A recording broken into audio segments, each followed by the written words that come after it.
কুমিল্লায় দরিদ্র শিক্ষার্থীদের পাশে বটবৃক্ষের ছায়ার মতো দাঁড়িয়েছেন নাসির ফাউন্ডেশনের চেয়ারম্যান মোহাম্মদ আবু নাসির। 5ই মার্চ কুমিল্লা জেলার বরুড়া উপজেলার বেওলাইন মহিলা দাখিল মাদ্রাসায় মেধাবী দরিদ্র শিক্ষার্থীদের মাঝে শিক্ষা সামগ্রী বিতরণ সহ শিক্ষার্থীদের প্রয়োজনীয় জিনিসপত্র দেওয়ার আশ্বাস দেন।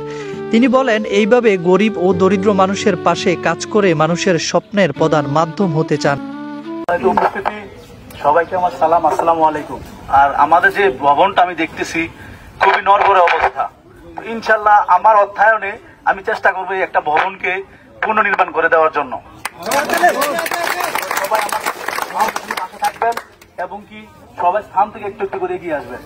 নাসির একটা ফাউন্ডেশন করছে, স্বেচ্ছাসেবী ফাউন্ডেশন, যেখান থেকে আমাদের অত্র এলাকার জলম ইউনিয়ন থেকে শুরু করেছে। আমি পাখি হয়ে জন্মানোর খুব ইচ্ছে ছিল, কিন্তু বন্দুক আবিষ্কার হওয়ায় সেটা আর আমার জন্মানো আর সেই স্বপ্নটা আর পূরণ হলো না।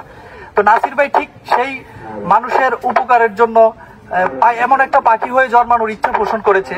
তো সেই ক্ষেত্রে আমরা যদি বন্দুকের ন্যায় তার বিরুদ্ধে দাঁড়াই তাহলে তার স্বপ্নটা ভেঙে যাবে। আমরা সব সময় আমাদের যথেষ্ট ভালোবাসা, এরপরে সহযোগিতা, যেভাবে সহযোগিতা করা যায় সেভাবে সহযোগিতা করে নাসির ভাইয়ের পাশে থাকলেই উনি ওনার স্বপ্নের গতিতে এগোতে পারবে। বিশেষ করে ধন্যবাদ দিচ্ছি আজকে নাসির ফাউন্ডেশনকে, যিনি যারা খুব আক্রান্ত পরিশ্রম করে এবং সাহসিকতার সাথে এগিয়ে আমাদের গ্রামের এই ঐতিহ্যবাহী মহিলা দাখিল মাদ্রাসা আমাদের গ্রামের একটি ঐতিহ্য, সেটাকে আরো উপরে নেওয়া দেওয়ার জন্য যে উদ্যোগ নাসির নিয়েছে তার সাথে আমি একত্রতা পোষণ করলাম। এবং